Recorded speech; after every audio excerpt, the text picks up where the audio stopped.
Untuk mendalami kasus penculikan balita, kita sudah tersambung dengan Kasat Reskrim Polrestabes Makassar, AKBP Devi Sujana. Selamat sore, Pak Kasat. Ya, selamat sore, Bu Aude. Iya, Pak Kasat, saya mau tanya dulu, sebenarnya dari korban anak ini, awalnya bagaimana bisa diculik? Kemana orang tua balita ini? Ya, jadi kami menerima laporan terkait dengan peristiwa ini hari Minggu kemarin, tanggal 2, tanggal 3 ya. Jadi setelah dilakukan penyelidikan diketahui bahwa anak ini pada saat sore bermain di taman bermain. Nah, sementara orang tuanya, ayahnya sedang bermain tenis. Jadi antara lapangan tenis dengan tempat bermain itu bersebelahan. Nah, karena mungkin orang tuanya asik bermain tenis sehingga anaknya tidak terpantau secara fokus ya. Oke, Nah, lalu kemudian? Ya. Kemudian tiba-tiba bisa diculik itu? Modusnya pelaku ini, jadi pelaku ini juga kebetulan dia punya anak kecil yang tidak berbeda jauh umurnya dengan korban sendiri. Nah, jadi pelaku ini mengarahkan anaknya juga, anak kandungnya untuk bermain-main dengan korban. Sehingga ketika sudah dekat antara PO ini, antara korban dengan anaknya, kemudian diajaklah anak ini untuk ikut ke kediaman dari pelaku tersebut. Berarti sehingga kalau kita ketahui ya dari video itu sama sekali tidak ada ketakutan ataupun perlawanan dari korban karena sudah terlebih dahulu Pak Devi, dekat ya. Berarti artinya si pelaku yang pertama ini sudah mengamati gerak-gerik atau random saja nih? Sebenarnya dari pengakuan itu dia sudah berniat untuk mencari korban, tetapi untuk TO-nya random. Jadi hari itu emang dia sudah berniat untuk mencari korban untuk mendapatkan uang, tapi untuk korbannya random ya. Itu semuanya jaringan ada dari Makassar, diculik, kemudian dijual lagi ke Jawa, dipindahkan lagi ke Jambi. Ini semua dalam satu jaringan kah, Pak Devi?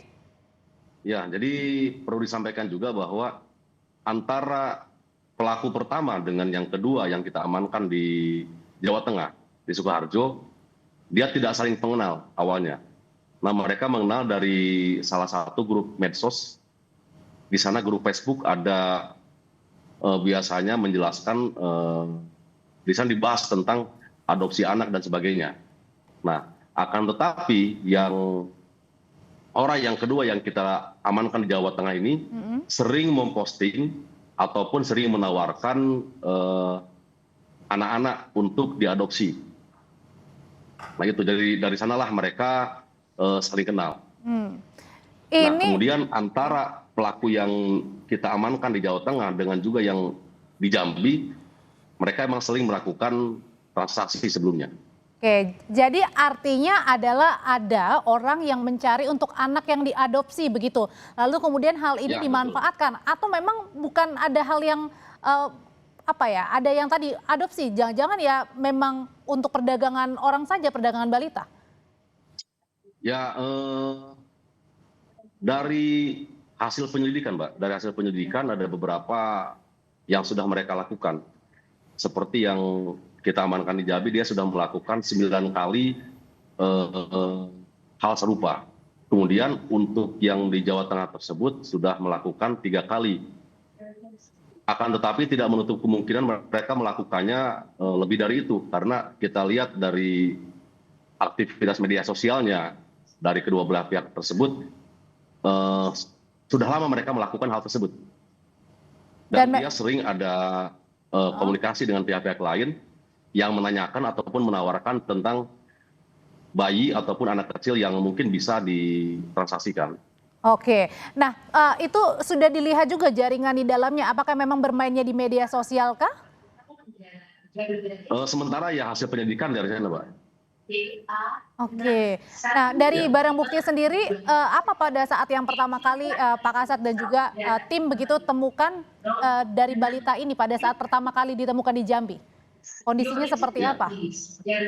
Jadi alhamdulillah kami dalam pengungkapan ini kita mendapatkan support dan bantuan dari semua pihak, terutama seperti dari Polda Jogja, kemudian Polres Sukoharjo, kemudian juga kita dibantu penuh juga oleh jajaran kepolisian dari Polda Jambi, kemudian juga dari Polres Merangin dan juga Polres Kerinci.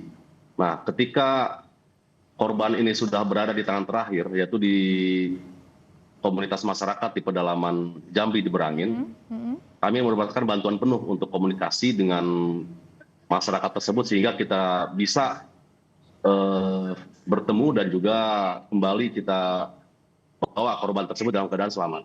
Itu pada saat yang terakhir di tangan yang berada di pedalaman Jambi itu, Pak Kasat, Ya, apakah ada betul. orang yang melapor atau dari tim gabungan yang kemudian mencari-cari di media sosial misalnya? Sebenarnya itu kita dapatkan laporan awalnya, laporan dari orang tua korban sendiri. Jadi laporannya hari Senin kami cek laporannya, kemudian kami juga awalnya biasakan laporan seperti ini, kami mengira ada masalah keluarga, karena biasanya kalau ada anak kecil di laporan hilang ternyata itu ada masalah keluarga antara suami dengan istrinya. Kami mengira ke sana, Oke, tapi ternyata setelah dilakukan pendalaman, perdagangan ya? ya betul, ternyata korban ini diambil oleh seseorang. Nah, setelah Oke. kita lakukan penyelidikan, kita dapatkanlah pelaku pertama yang Oke. berada di Makassar. Nah, kemudian kita kembangkan sampai dengan Sukoharjo, kemudian juga sampai dengan Jambi. Nah, untuk yang Sukoharjo ini, pada hari yang sama mereka dia langsung berangkat dari Sukoharjo Oke, lewat Jakarta ke Pak Makassar. Devi, Ya, kalau gitu ketika tadi ada dari Makassar ke Jawa, ke Jambi terakhir ditemukan, ini sebenarnya satu sama lain mengenal, adakah jaringan di belakangnya ini? Karena rasanya mungkin nggak sih bekerja sendirian masing-masing? ya itu yang masih kami dalami, Mbak.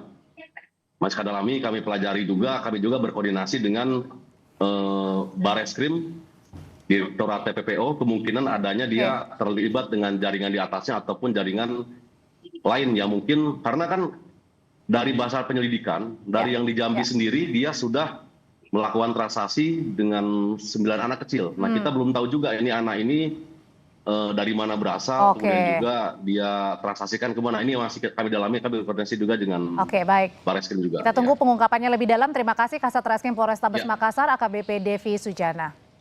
Ya, terima kasih, Pak.